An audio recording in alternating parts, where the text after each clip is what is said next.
He fills my every desire. He is like a man in a boy's body. He is the only one for me. There is no way I am sharing him with another. She looked at her office desk, reminiscing their time together. She remembered how scared he was at first. "Don't worry, Obadiah, I'll guide you," she said to him. She brought her hands closer to his chest and took off his school uniform button one by one. Obadiah just watched her, not knowing what her next action would be. "Perfect," she said, as she looked at his muscular arms and toned chest. "I work out with my classmates during the weekend," Obadiah said innocently. "Oh, you're so cute." She traced her hands on his lips, and without warning, she placed her lips on one of the 2 points in his chest. Obadiah's eyes went wide. He couldn't explain the feeling he felt as her lips touched him. "Ah," he said with a deep voice. She didn't even know he could speak that deep. It made her fire burn more. She removed her lips and his eyes were like there was fire in it, waiting to consume her.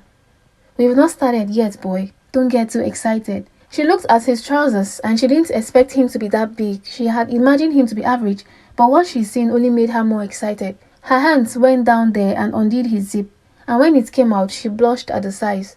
She didn't care if it was her office. She wanted him to take her at that moment. "I'll do to you what no one has ever done to you today," she said. She led him to her desk, and as she sat on it, she placed her legs apart from each other. She undid her shirt buttons for him to see more of her skin. "Touch me," she ordered. He hesitated a bit, but did as she instructed. As he placed his hand on her soft skin, he could feel himself growing bigger. He didn't know what came over him. He knew he had to do something, and like a flash, he raised her legs and did the unthinkable. She wasn't expecting that to happen. She looked shocked, but at the same time, it felt good. She suppressed her screams since it was a school premises. When it was over, he looked at her and said, "You are the best I ever had, ma'am." She looked surprised. "What do you mean? You acted all innocent, like it is your first time. So what are you trying to say?" He looked at her and winked, and with that he left. She was trying to recover from the impact of their moment together, but the thought lingered in her mind. The next day, as she recollected their moments, she decided to call him over. But what he said shocked her. She had expected it to be his fellow student. He came only to tell her that he had an appointment in another teacher's office. It was Miss Jane, a teacher whom Miss Rachel had always felt inferior to. "Why do you need to be in her office? She doesn't take you classes." "What do you think she'll be calling me for, ma'am?" he said, smiling. "Do you actually think you're the only one? Come on, Miss Rachel. I respect you a lot, but I can't say no to Miss Jane. We started before you came into the picture. If you don't mind, ma'am, I have to go now. She hates it when I keep her waiting." "I know you won't snitch. After all, you're involved too," he said and left. At this point, Miss Rachel was left in shock. What just happened? That sly snake. And she acts all holy. She's married. At least I'm single. How dare she? Miss Rachel was so bitter about the fact that she's sharing Obadiah with another staff. "He is mine," she said, "and I'm not letting anyone take him from me. As long as I'm in this school, he'll look at just me." She stormed out of her office and went straight to Miss Jane's office. It was locked. She knocked and Miss Jane opened the door. She was surprised to see Miss Rachel. "How can I help you, Miss Rachel?" she innocently asked. Miss Rachel just stormed past her into the office. "Where is he? Come out from where you're hiding." "Excuse me, Miss Rachel. Who are you looking for in my office? What is the meaning of this? You don't just barge into people's office and create a scene. Respect yourself." "Oh, please, spare me this sermon. You green snake. I know what you've been doing with Obadiah. I came to warn you to leave him alone and face your husband. How can you even cheat on your husband with a small boy? Aren't you ashamed of yourself?" "Oh, is this what this is about?" Miss Jane said mockingly. "What about you? You come here ranting like a mad dog. Meanwhile, you're guilty too. Please get out of my office before I do what we both regret." "Why are you both shouting?" The principal walked in. Turned out the door was slightly open when Miss Rachel barged in. "This is a school premises. You both should follow me to my office now." Meanwhile, Obadiah had gone to Miss Jane's office, but he left immediately because he suspected that Miss Rachel would not let it slide that he was seeing another staff. The look on her face when he said it to her was full of envy and hate. So he just made up an excuse and Miss Jane believed it. They were to meet later after school hours. Miss Jane suspected Miss Rachel because she noticed how Obadiah came out of her office the previous day looking weird. "What is the problem between you both? Are you both normal? A student for that matter. This is a disgrace." Just imagine the shame that this would bring to this school. That 2 teachers, one married and the other still looking for a husband, were caught having a quarrel over a student for a stupid reason. "You, Madam Rachel, do you want to marry the boy or what, huh? You both are supposed to be like parents to this boy. Instead, you lure the innocent boy into immorality. Mr. Principal, please, it's not what you think, sir. It's just once we did it.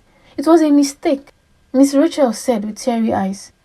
I am not like Miss Jane here who had been doing this for a long time. She is the evil one here. I only went to her office to— You're a liar, Miss Jane cut her off.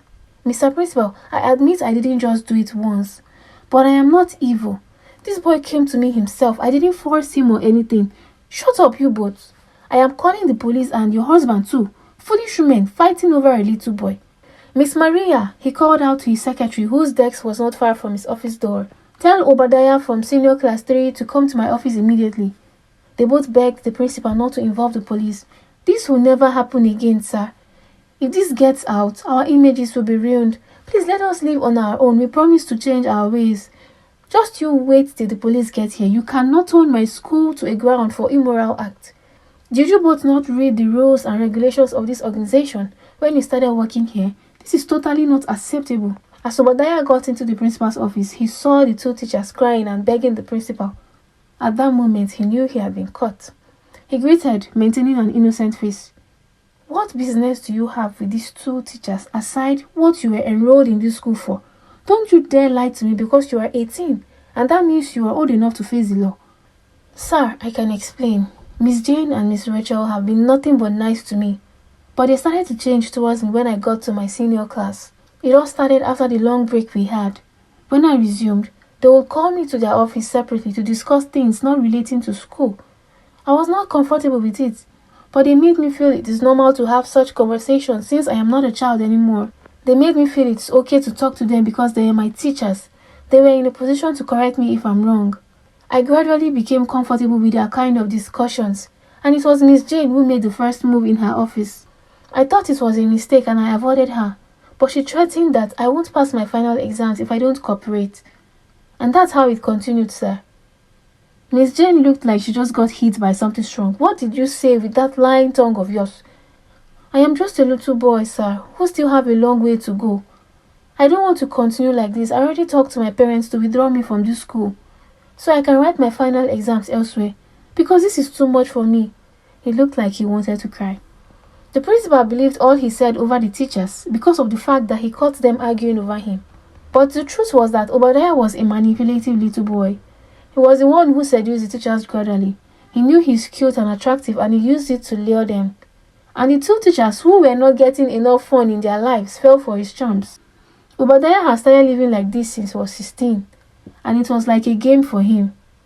The police came and arrested the two teachers. The husband of Miss Jane filed for a divorce. The two teachers lived with the trauma. Miss Rachel sometimes remembered that one moment with Obadiah, but it comes with regret, and she wished she could turn back the hands of time. As for Obadiah, his parents were not happy with the case. They also believed their son was taken advantage of. He was enrolled in another school. Obadiah thought he could continue his manipulative games in his new school, but he didn't see what happened to him coming. What do you think of the two teachers who had something to do with Obadiah? If you were the principal, would you make the same decision he made? And what do you think would happen to Obadiah in his new school? Drop your thoughts in the comment section. Click subscribe to get notified when I post the part 2 of this story. Hope you enjoyed this story. See you in my next story.